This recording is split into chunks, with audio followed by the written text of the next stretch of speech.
Obiora had always been the village's light. His laughter was a constant, a soothing balm to the people. From the youngest child to the oldest elder, everyone knew his name, and everyone cherished the infectious sound that bubbled from his chest. It was a sound that filled the hearts of the villagers with warmth, with hope. When Obiora laughed, the world seemed to stop for a moment, and all the burdens of life, pain, hunger, sorrow, seemed to lift, even if just for a brief instant. His laughter was considered a divine gift by the elders. They spoke of it as a blessing from the gods, a sign that the village would always know joy, even in the darkest times. Obiora, with his golden smile and infectious laugh, was a symbol of hope for all. His presence was like the sun itself, necessary, beloved, and always there to chase away the shadows. But what the villagers did not know, what no one knew, was that Obiora's laughter was not born from a place of pure joy. It was a mask. Beneath the surface of his bright smile was a deep well of unspoken sorrow, sorrow he had never allowed himself to confront. The truth was that Obiora had never truly known grief. Death had not touched him closely. Loss had been something distant, a concept he understood only in theory, not in the aching reality of its sting. It was only when Bobania, the village's most revered elder, passed away that Obiora's laughter was tested. And in that testing, the world as he knew it would be forever changed. When the news of Bobania's death spread through the village, the earth seemed to hold its breath. Bobania had been the heart of the village, a figure of wisdom, compassion, and spiritual guidance. Her presence was as constant as the sky above them, and the thought of her no longer being there left a void so deep it felt like the very earth beneath their feet had shifted. The funeral preparations were immediate. The village gathered, solemn and quiet, their faces lined with grief. The air was heavy with mourning as the villagers donned their best ceremonial attire, their bodies aching with sorrow. Bobania's family prepared the body for burial, and the sacred rites began. Obiora arrived just as the ceremony was starting. As usual, he was the first to arrive, eager to join the community in this time of sorrow. But today was different. Today, the atmosphere was thick with grief, and it was the first time Obiora could feel the weight of death so close. He felt the heaviness in the air, the silence that wrapped around the mourners like a shroud.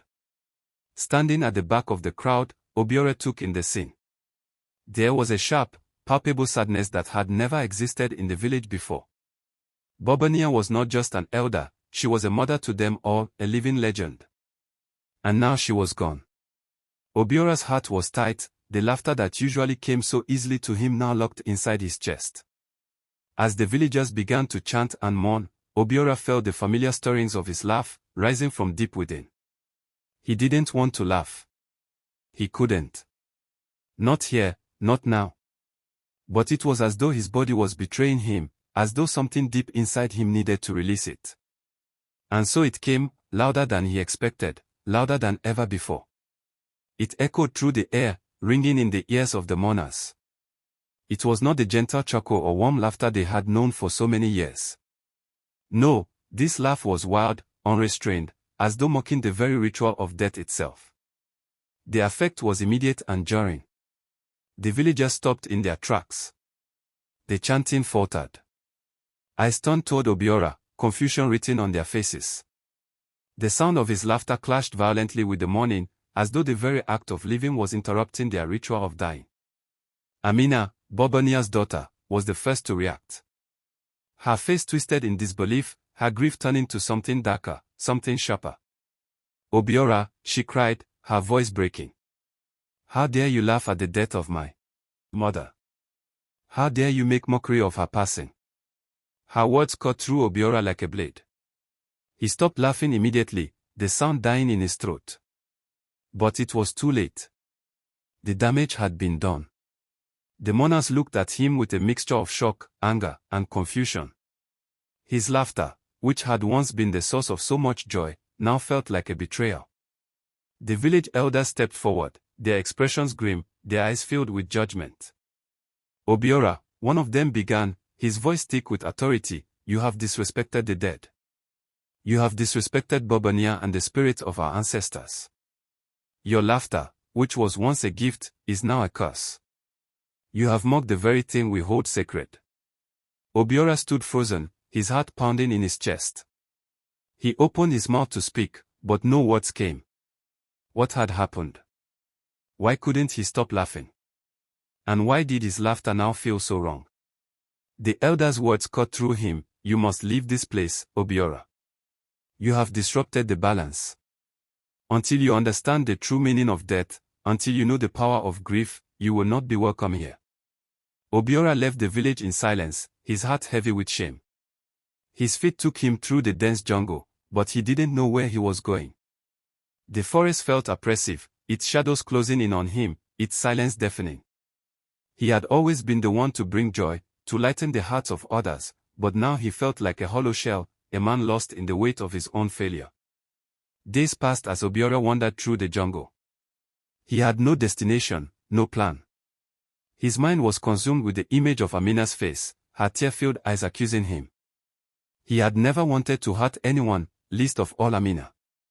And yet, his laughter, his gift, had torn through the very fabric of their grief. On the third day of his journey, Obiora found himself at the foot of a great mountain, where the sacred river flowed. The water was clear, reflecting the sky above. He knelt beside it, exhausted and broken. He didn't know where to go next, but he knew he needed help. That's when he saw her, a figure emerging from the mist, walking slowly toward him. It was Yaa Asantewaa, the village's spiritual healer, who had long lived apart from the community in quiet solitude. Her face was serene, her eyes wise, and her presence powerful. Obiora, she said softly, her voice filled with an ancient knowledge. I have been waiting for you. Obiora fell to his knees before her, his heart breaking. Please, Yaa Asantewaa, he begged. I don't understand. My laughter has always been a gift. I never meant to hurt anyone. How did I become this? His voice cracked as he spoke, his heart torn in two. Yaa Asantewaa regarded him quietly for a moment before speaking. Obiora, she said, her tone both gentle and firm, your laughter is a blessing, yes, but it is also a curse. You have used it to shield yourself from the pain of life. You have not faced your own grief. Your laughter has become a mask, a way to protect yourself from the reality of death, from the sorrow you have buried deep inside. Obiora's chest tightened as he listened, the weight of her words settling in. But I've never known grief. I've never lost anyone close to me. Yaa Asantewaa nodded slowly. That is true. But grief is not something that only comes with death. It is the sorrow that comes with life itself, the loss of innocence, the realization that nothing lasts forever. You have avoided it, Obiora, and in doing so, you have never fully embraced life. Obiora looked up at her, his eyes filled with confusion. How do I fix this? How do I stop myself from laughing at the wrong moments? How can I make things right? Yaa Asantewaa's eyes softened. You must go on a journey, Obiora. A journey to confront your grief. You must face the pain you have long avoided, for only then will you understand the true meaning of life, death, and respect. Only by embracing the full spectrum of human emotion, joy and sorrow, can you begin to heal. Obiora's journey took him deeper into the heart of the jungle. He encountered many people along the way, each one carrying their own burdens of loss. In one village, he met a widow who had not shed a tear since the death of her husband. I do not weep, she told him. For my tears would not bring him back. I sit in silence, honoring him in the stillness of my heart. In another village, he met a mother who had lost her child. I do not laugh, she said, her voice quiet with sadness. For laughter would be a betrayal of my daughter's memory. She is gone, and no joy can replace the empty space she left behind. With each encounter, Obiora began to understand. His laughter, which had once been a comfort to him and to others, had been a way. Please subscribe.